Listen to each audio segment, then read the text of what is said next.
The first time she said it out loud, it was in my passenger seat with the dome light on, her mascara already streaking like she'd been fighting tears for miles, and the words hit harder than any insult I'd ever taken from a stranger. My parents think you're a downgrade from my ex. I don't want to upset them, she whispered, like she was confessing a crime she hadn't committed but still planned to serve a sentence for. I remember gripping the steering wheel so tight my knuckles went white, the engine still ticking from the drive, the smell of takeout cooling between us, and the way my stomach dropped as if the car had slipped off a ledge. Downgrade. Not different. Not new. Not, I'm scared they won't accept us. Downgrade, like I was a cheaper replacement, like she'd traded a luxury model for something used and dented. She kept looking at her lap, not at me, and that was the part that made it feel like betrayal instead of bad news, because if she couldn't look at me, it meant she believed at least some of it. I asked her, as calmly as I could manage, what she wanted me to say to that, what she wanted me to do with it, and she shook her head, wiping under her eyes with the side of her hand, smearing makeup even more. I don't know, she said. I don't want this to become a war. They loved him. The way she said him, like a title, like a reference point I was expected to orbit around, made my chest burn. I'd met her parents twice by then. 2 polite dinners where her mother's smile never reached her eyes, and her father asked me what I did for work like he was checking a label for defects. I'd felt the judgment, sure, but I'd told myself it was normal parent skepticism. Now it had a name, and she delivered it to me like a package marked fragile, expecting me to carry it carefully so it wouldn't break her. She told me they'd seen a photo of us at a friend's birthday, and her mom had called her that night to check in, and the check-in had turned into a comparison list. His career, his family, his polish, the fact that he knew how to present himself. And then, the part she couldn't repeat without choking, the question of whether she was settling because she was getting older. I watched her swallow those words like they were medicine, and I realized in that moment I wasn't just dating her. I was dating the ghost of a man they still treated like a golden standard. The worst part was the sentence that followed, the one that made my heart go cold. I told them you're a good guy, she said, voice small, but I also told them I didn't want to upset them. And there it was, her loyalty split down the middle, and I was the side she'd already started asking to be quiet about it. Before any of that, before downgrade became a poison word in my head, I'd fallen for her in a way that felt uncomplicated. Her name is Claire, and she has this steady, thoughtful way of listening that makes you feel like the room gets quieter when she looks at you. We met in Raleigh at a mutual friend's cookout, the kind of humid late spring evening where everyone's sweating and laughing and the mosquitoes are relentless, and she stood near the patio with a plastic cup, smiling like she was half amused and half observing the whole scene for later. I wasn't the loudest guy there. I'd never been. I work logistics for a regional distribution company. Solid job, not glamorous, and I'd learned early that I'm more comfortable being reliable than impressive. Claire asked me about the music playing, then about my dog, then about a tattoo on my forearm, and each question felt like she actually wanted the answer instead of just filling space. We started texting, then grabbing coffee, then spending weekends together, and it had this easy rhythm like we'd known each other longer than we had. She told me about her ex, Ethan, in the casual way people mention a past chapter. They'd dated for years. It ended. It was sad. It was complicated, and she didn't want to rehash it. I didn't push because I didn't want to be that guy who competes with someone who's not even in the room. The first time I sensed the shadow, though, was when she showed me her parents' house in Chapel Hill. Big, classic, immaculate, and she started fixing her hair in the mirror in my car like she was preparing for an interview, not a family visit. She laughed it off, said her mom likes things a certain way, but her shoulders stayed tense. At dinner, her mom, Linda, asked me about my degree, and when I said I'd done 2 years at community college before working full-time, her eyebrows lifted just a fraction. Her dad, Mark, was polite in that stiff, corporate way, and he asked what my long-term plan was like I was presenting quarterly projections.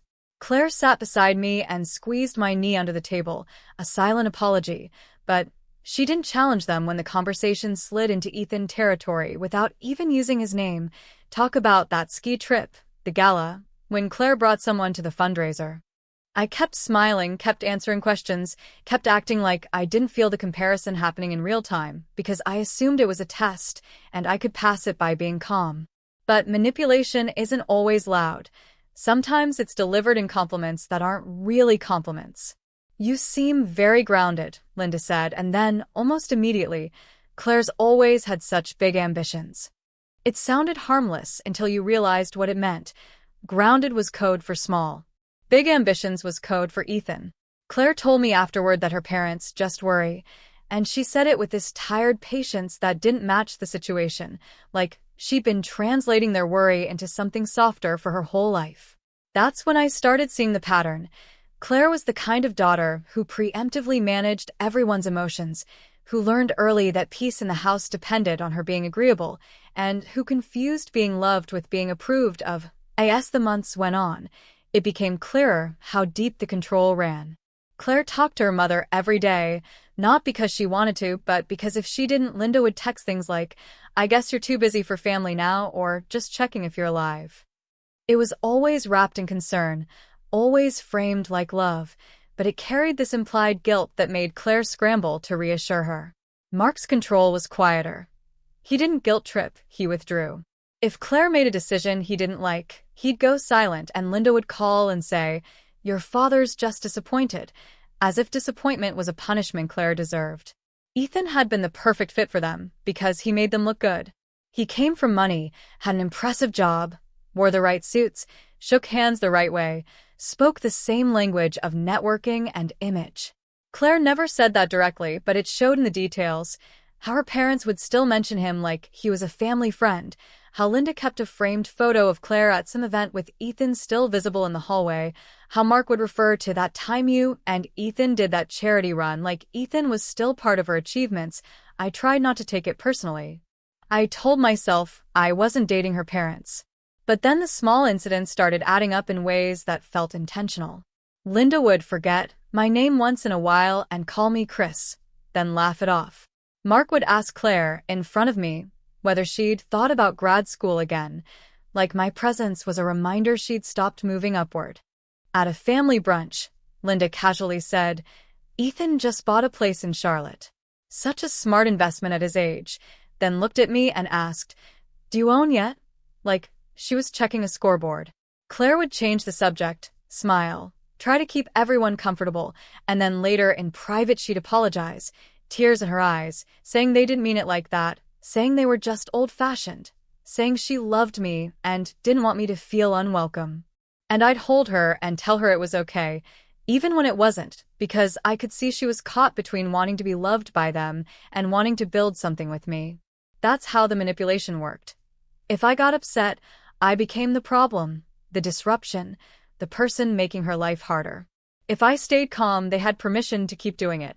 The day the title sentence happened, the downgrade confession, was after Linda had sent Claire a long text about how relationships should elevate you, and how she deserved someone who matched her, and how Mark was worried she was making choices out of fear. Claire told me she'd read it in the bathroom at work and cried quietly so no one would hear. She looked so ashamed telling me, like she was the one who'd said it, and that shame made me furious in a way that scared me because it wasn't just anger at her parents, it was anger at a system that had trained her to absorb cruelty and call it concern. I asked her if she defended me. She said she tried, but then she hesitated, and that hesitation was loud. "I told them you're stable," she said, like stability was the consolation prize. "I told them you make me feel safe." And when I asked her why that wasn't enough, she stared out the window and said, "Because they think safe is another word for settling." The escalation didn't happen all at once. It happened in a series of choices Claire made to keep the peace, each one small enough to justify, each one carving away at us. The first major blow was a fundraiser her parents hosted in early fall, big backyard tent, catered food, local donors, the kind of event where everyone dresses like they're being photographed because they probably are. Claire invited me, but then a week before, she asked if I'd wear a different suit because the one I owned was a little casual, and she said it gently, but I heard her mother's voice in it. I bought a new suit I couldn't really afford, told myself it was fine. Told myself I was investing in our future, and I showed up ready to be gracious. The moment we arrived, Linda's smile froze, and Mark's handshake was colder than usual. Claire went to greet someone, and I stood alone for a minute, watching people in designer dresses and crisp jackets mingle like they were all on the same team. Then I heard Linda behind me say, in that syrupy tone that's meant to sound friendly, "Oh, you made it," like my presence was a surprise she hadn't approved. She led me to a group and introduced me as Claire's friend. Not boyfriend, friend, and I felt the word land like a slap. I looked at Claire across the yard, her face lighting up as she laughed with someone, and I waited for her to correct it, but she didn't hear, and Linda didn't repeat boyfriend once the entire night. Later I found out why. Ethan was there.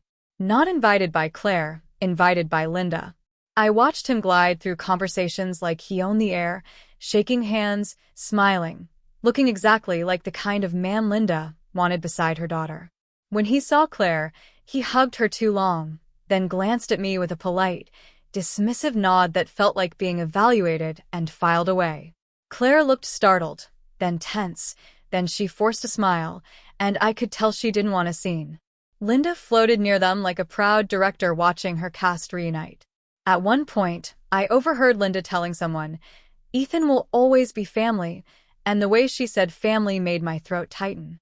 I tried to talk to Claire about it in the car afterward, and she cried and apologized and said she had no idea Ethan would be there, but then she said, "Please don't make me confront them tonight," and something in me cracked because it wasn't about that night.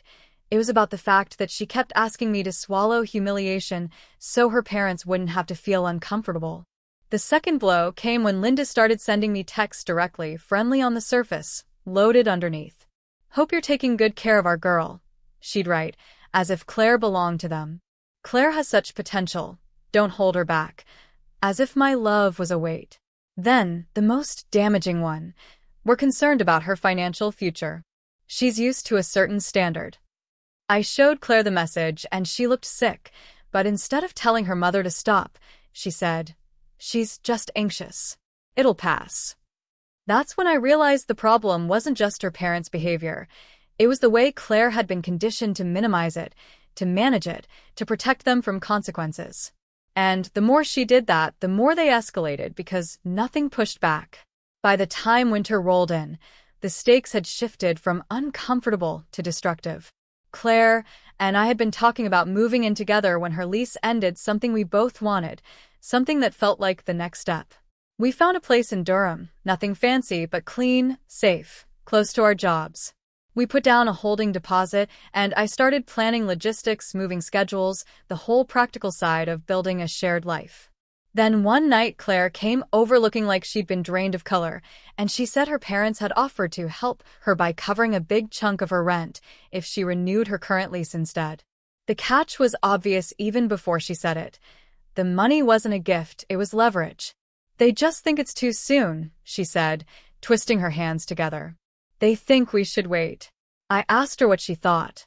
She hesitated again, and the hesitation was starting to feel like a third person in our relationship. I don't know," she said.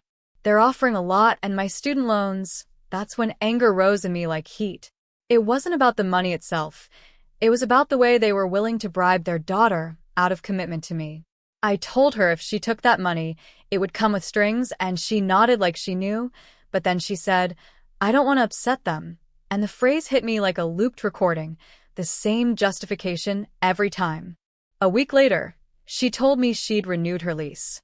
She said it like she was waiting for me to explode, and maybe part of her believed I would, because then she could point to my anger and say, "See, he's not stable, he's not safe." But I didn't explode. I went quiet, because quiet was all I had left. I asked her what happened to our deposit. She blinked, and her voice got smaller. "My mom said she'd handle it," she said. She called the leasing office. That's when my stomach dropped again, because I remembered the check I'd written, the money I'd scraped together, and I realized Linda had inserted herself into a decision she had no right to touch. I called the leasing office the next day and found out the deposit had been forfeited because the move-in date had passed. Forfeited. Gone. Linda hadn't handled it. She'd waited it out. When I confronted Claire, her face crumpled, and she said she didn't know. She didn't realize. She thought her mom would transfer it, and I could tell she was telling the truth, which somehow made it worse because it meant her mother had deliberately cost me money just to prove a point. I told Claire we needed to talk to her parents about it, and she shook her head like I'd suggested jumping off a roof. "Please," she said, tears spilling, "don't. It'll turn into a thing. I'll pay you back." But it wasn't about getting paid back. It was about boundaries. It was about the fact that her mother had just reached into my life and burned money to keep me in my place, and Claire's instinct was still to protect her from confrontation. Then came the public humiliation that finally made it impossible to pretend this was just worry. At Christmas dinner, in front of extended family, Linda raised her glass and made a toast about Claire's bright future and how we all want the best for you. And then she looked at me with a too-sweet smile and said, "And we're glad you have someone dependable by your side while you figure out what you really want." The table went quiet for half a second, that awkward silence where everyone knows something sharp just happened, but no one wants to acknowledge it. Claire's cousin looked down at her plate. Mark cleared his throat. Ethan wasn't there, but it felt like he was, like the comparison was sitting in the empty chair. Claire laughed nervously, and I watched her do it, watched her choose the laugh over the truth, and I felt something inside me harden. Dependent. While you figure out what you really want. It wasn't even subtle. It was a warning shot, and everyone heard it. The breaking point built like pressure until it finally snapped in the most ordinary setting. Claire's apartment on a Tuesday night, the kind of night that should have been simple. Leftovers, a show, quiet. I noticed she was distracted, checking her phone, flinching every time it buzzed. Eventually, she admitted her parents were pushing her to go to Aspen with them and some family friends for New Year's, and the family friends included Ethan. She said it like she was talking about weather, like it was inevitable. "They already booked it," she said. "They said it'll be good to clear my head." I stared at her, trying to understand how she could say that without seeing how insane it was. "Clear your head from what?" I asked. "From us?" She started crying immediately, like the question itself was cruelty. "They think I'm stressed," she said. "They think you, and they think it's been hard." I wanted to scream that it was hard because of them, because of the constant undermining, the comparisons, the bribes, the insults disguised as care. Instead, I asked her, very quietly, if she was going. She didn't answer at first, and the silence stretched until it became its own answer. "I don't want to upset them," she whispered again, and something in me finally broke cleanly in half. I told her I couldn't keep being the person she asked to endure humiliation, so her parents could stay comfortable. I told her I loved her, but love wasn't supposed to feel like constantly proving my worth against a ghost. She kept saying she loved me too, that she chose me, but then every choice she made under pressure pointed the other direction. That's when I asked the question I'd been avoiding. Did she still have feelings for Ethan, or was this all just her parents refusing to let him go? She looked horrified, then guilty, then exhausted. "No," she said quickly. "I don't want Ethan."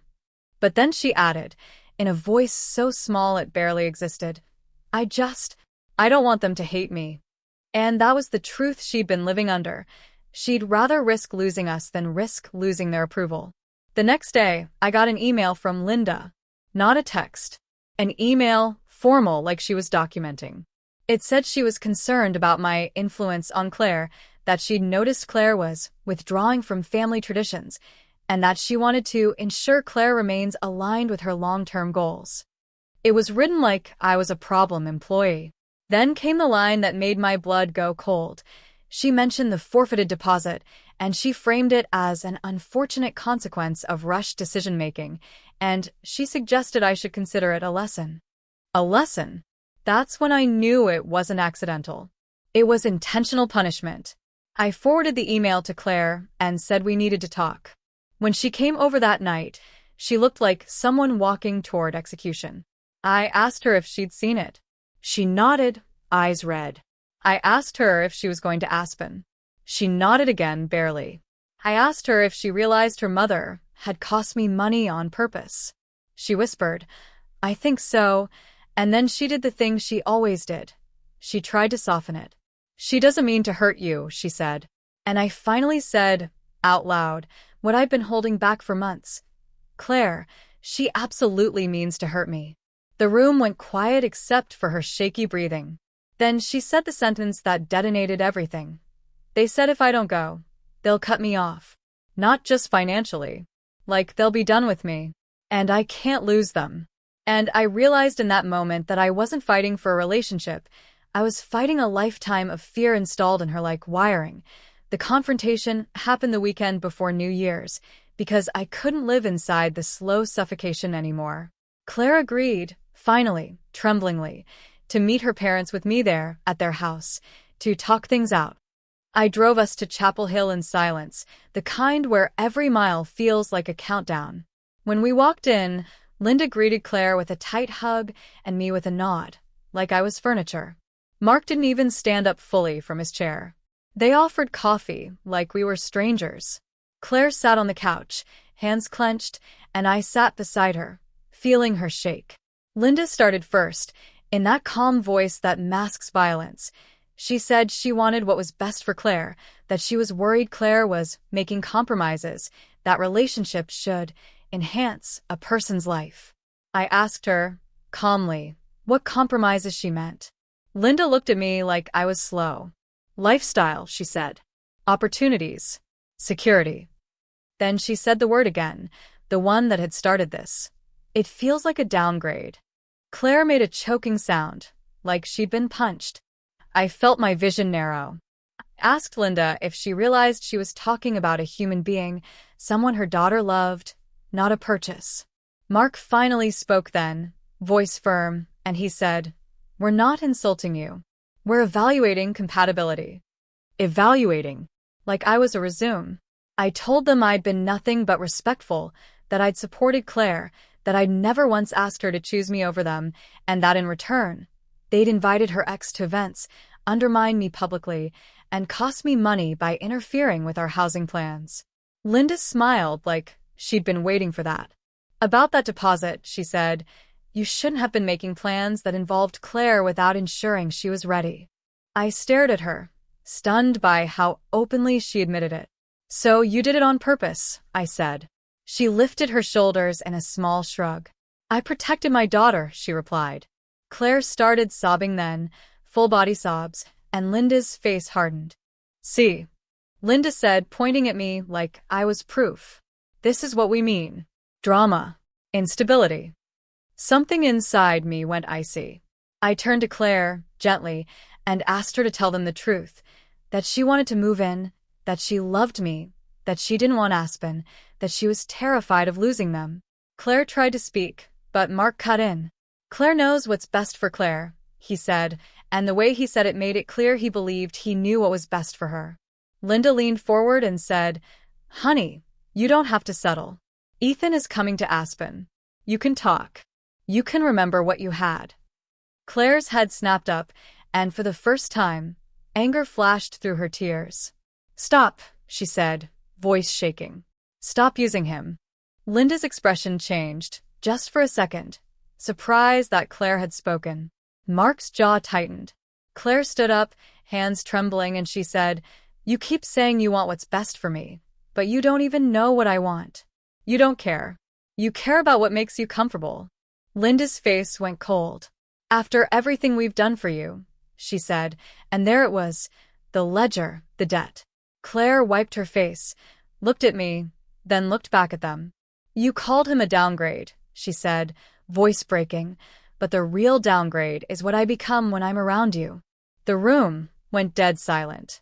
Mark stood up fully then, eyes hard, and he said, "If you walk out that door choosing this, don't expect us to fund your mistakes."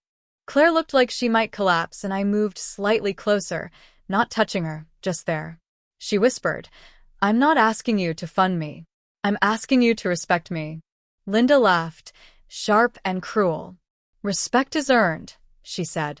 And Claire, with tears still falling, said, "Then you've never respected me." That was the explosion, quiet but irreversible. We walked out, and behind us Linda called, "Don't come crying when he disappoints you." And Mark said nothing at all, which somehow felt worse. In the car, Claire shook so hard she could barely buckle her seatbelt, and she kept whispering, "What did I do?" like a child who'd been punished for telling the truth. The consequences were brutal at first, because boundaries feel like grief when you've never been allowed to have them. Claire's parents followed through on their threats immediately. Her credit card they'd been paying was canceled. The phone plan she was on got shut off. Linda sent a message saying, "We love you, but we won't enable self-destruction," and then blocked her. Mark sent one email, cold, brief, saying he hoped she would come to her senses. Claire cried for days, not because she regretted standing up, but because she was mourning the version of family she'd been taught to believe she had. I helped her set up a new phone plan, helped her budget, helped her call her bank and separate accounts, helped her apply for a balanced transfer card to handle her student loans more strategically. It wasn't romantic, it was survival. She insisted on paying me back for the forfeited deposit, even though I told her she didn't have to, but she said she needed to, not for me, for herself, because she was done letting her parents' choices create debts other people paid. We also did something I never thought we'd do. We spoke to a lawyer about the deposit situation. Not because I wanted revenge, but because Linda had interfered in a financial agreement using Claire's access and my money, and the leasing office had records of the calls. The lawyer told us it would be hard to prove wrongdoing without clear fraud, but he helped us draft a formal demand letter requesting reimbursement, citing the documented communications and the email where Linda framed it as a lesson. Sending that letter was one of the hardest things Claire did because it felt like a declaration of war, but it was also a declaration of adulthood. Linda responded with fury, accusing me of abusing Claire, saying I was turning her against family, but she also, quietly, sent a check for the deposit amount a week later with no note, as if money could erase what she'd done. Claire stared at the check for a long time before depositing it, and when she did, she cried. Not because she was relieved, but because it confirmed what we'd known. Linda understood consequences. She just hated being forced to face them. The Aspen trip happened without Claire, and photos appeared online of Linda smiling beside Ethan and other families like nothing had happened, like Claire had never existed. That stung, but it also clarified the truth. Their love had always been conditional on compliance. Claire started therapy, and I went with her to a few sessions when she asked, sitting quietly while she untangled years of guilt and fear. She learned to recognize the scripts her parents had installed, that disagreement equals betrayal, that boundaries equal disrespect, that love must be earned through performance. I learned my own lessons too, that being patient isn't the same as being silent, that letting someone mistreat you for peace only teaches them they can. We moved in together anyway, in a smaller place than we'd planned, and we did it without their approval, without their money, without their blessing. The first night in our new apartment, surrounded by boxes, Claire held my face in her hands and said, "I'm sorry I let them make you feel like you were less." I told her the truth. She had made me feel less. She'd been trapped. But I also told her I couldn't go back to the way things were, that if she ever chose their comfort over our dignity again, I'd leave. Saying that boundary out loud felt terrifying, like stepping onto thin ice, but it also felt like finally breathing. The closure didn't come like a movie ending. It came slowly, in ordinary moments that proved we were building something real. Claire's parents stayed silent for months, and in that silence, Claire started discovering who she was without constantly managing their emotions. She laughed more freely. She slept through the night. She made decisions without asking for permission. Every now and then she'd still flinch when her phone rang from an unknown number, and sometimes she'd stare at social media posts and go quiet, grief washing over her. But it didn't swallow her whole anymore. In late spring, a letter arrived addressed to Claire in Mark's handwriting. She held it like it was radioactive. Inside was a card that said he missed her and hoped she was doing well, and a separate typed note from Linda that said she was open to talking if Claire was ready to apologize for the hurtful things she said. Claire read that line twice, then handed it to me with a hollow laugh. Even then, even after everything, her mother needed Claire to take the blame, so the family narrative could stay intact. Claire wrote back, not an apology, a boundary. She said she loved them, but she would not accept being compared to Ethan or having her partner insulted. She would not discuss finances as leverage, and she would only meet in a neutral place with a therapist present if they wanted to repair the relationship. She mailed it and cried afterward, because setting conditions on love still felt like standing on a cliff, but she did it anyway. Weeks passed. No response. And in that lack of response, Claire found something she hadn't expected. Peace. Not the fragile, performative peace of keeping her parents happy, but the real peace of not being in a constant tug-of-war. The word downgrade stopped echoing as loudly in my head, replaced by quieter truths. The way Claire thanked me for making coffee, the way she reached for my hand in the grocery store, the way she started inviting friends over without worrying whether the apartment looked impressive. One night, months later, she said, "I used to think love meant never upsetting anyone. Now I think love means you're safe enough to be honest." I realized then that the story wasn't really about her parents thinking I was a downgrade. That was the spark, the insult that lit the fuse. But the real fire was about Claire learning she didn't have to shrink to be loved. Her parents may never change. They may always keep Ethan on a pedestal because he made them feel important. But Claire stepped off their stage, and in doing so, she chose a life that belonged to her. The last time we drove past her parents' neighborhood, she didn't tense the way she used to. She just looked out the window and said, softly, "I hope they get help someday."